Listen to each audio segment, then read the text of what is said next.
botoks dolğu deyəndə əvvəllər ağlımıza xanımlar gəlirdi. İndi isə kişilər dolğu elətdirir, özü də cinsiyyət orqanına. Niyəsini isə bilmək üçün sona qədər bizə baxın. Saf televiziyasında tibb xəbərlərinin vaxtıdır, studiyada Günel İbadovadır. Çin rəsmi olaraq insanların beyninə implant yerləşdirməsinə icazə verdi və bununla da tibb tarixində bir ilkə imza atdı. Beynə yerləşdirilən çip nə üçün lazımdır, niyə edilir və nəyə görə digər dövlətlərdə hələ bunun icazəsi yoxdur, hamısını indi biləcəksiniz. Çində elmi fantastikanı reallığa çevirən mühüm tibbi yenilik baş verib. Neuracal Medical Technology şirkəti tərəfindən hazırlanmış invaziv beyin kompüter interfeysi rəsmi şəkildə təsdiqlənərək kommersiya və tibbi istifadəyə icazə alıb. Bu qərar ölkənin müvafiq tənzimləyici qurumu tərəfindən verilib və texnologiyanın geniş tətbiqinə yol açıb. Yeni implant əsasən onurğa beyni zədəsi nəticəsində hərəkət qabiliyyətini itirmiş pasiyentlər üçün nəzərdə tutulub. Beyinə yerləşdirilən elektrodlar sinir siqnallarını birbaşa rəqəmsal əmrlərə çevirir. Bunun sayəsində istifadəçilər yalnız düşüncə gücü ilə kompüterləri, protezləri və digər cihazları idarə edir. Mütəxəssislərin fikrincə bu texnologiya yüksək siqnal dəqiqliyi və uzun müddətli biouyğunluğu ilə seçilir. İnvaziv üsul sayəsində məlumat ötürülməsi daha sürətli və dəqiq həyata keçirilir. Bu da xəstələrin gündəlik həyat keyfiyyətini əhəmiyyətli dərəcədə yaxşılaşdıra bilər.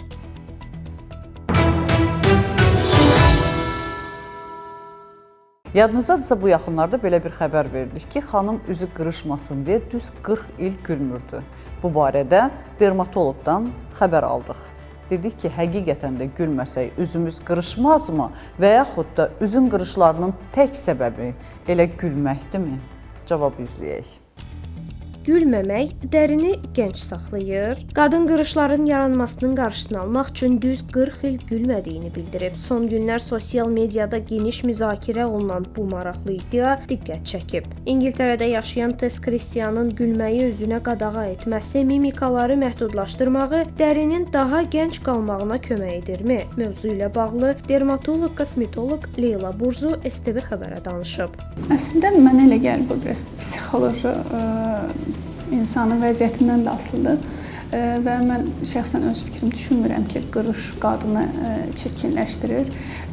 Düzdür, bəzi insanlar öz yapısından belə deyim, etibarilə bəzi mimik qırışları müəyyən bölgələrdə daha çox olur. O biraz olsun təsir göstərə bilər. Onlarla mən biraz razı deyiləm əslində, amma təbii ki, insan kompleksə girirsə, qırış botulin terapiya ilə aradan götürmüyorlar. Əgər sırf xırda qırışlardan danışırsınızsa. Mütəxəssis təbii mimikalardan imtina etməkdənsə düzgün baxımın daha effektiv olduğunu bildirib.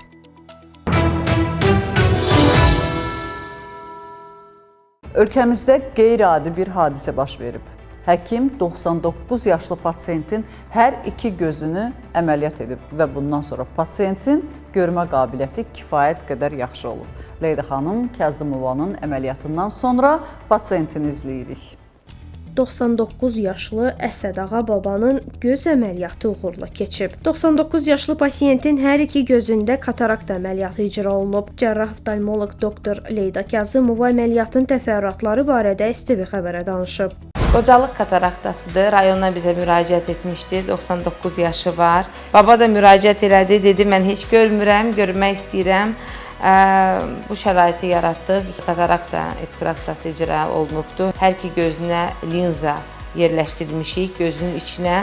Halbuki ümumi somatik vəziyyəti, ümumi vəziyyəti ağır olsa belə, bir çox yanaşı gedən xəstəliyi olmağına baxmayaraq iki gözü də yaxşı görür və əməliyyatda çox rahat keçdi. Pasiyentimiz sağlamdır və görən gözləri ilə rayona, evinə geri yola salırıq. Hazırda 1928-ci təvəllüdlü Cəbrayılov Əsəd Ağa Əsədoğlunun görmə qabiliyyəti bərpa edilib və əməliyyatdan sonra səhhəti qənaətbəxşdir. Dodağını şişirdən xanımlara lağ eləyən kişilərin əksəriyyəti cinsiyyət orqanına dolğu eləməyə başlayıb. Niyəsini sujetdə bilin. Kişilərin cinsi orqanına dolğu necə vurulur? Estetik və funksional məqsədlərlə kişilərin cinsi orqanına dolğu tətbiqlərinə maraq artmaqda davam eləyir. Lakin bu prosedurun düzgün icra olunmaması həm sağlamlıq, həm də ciddi fəsadlar baxımından risklər yaradır. Bəs dolğu proseduru necə aparılmalıdır? Mövzu ilə bağlı uroloq-androloq Niyaməddin Əliyev videorolikdə izah edib. Sizə bu günlərim erkən boşalmada penis başı dolğusundan danışacağam. Penis başı dolğusunu necə edirik? Gördüyünüz kimi penis və baş hissəsidir. İki tərəfdən çəkəcəm penisi. Bu penisin alt hissəsidir. Bu penisin üst hissəsidir.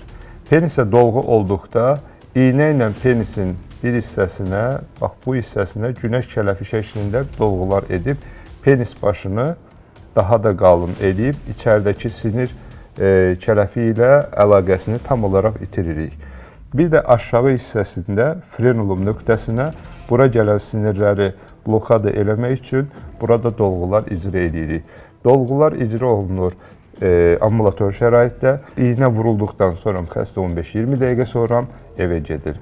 Bu cür prosedurların yalnız ixtisaslı mütəxəssis tərəfindən aparılması çox vacibdir deyə həkim vurğulayıb.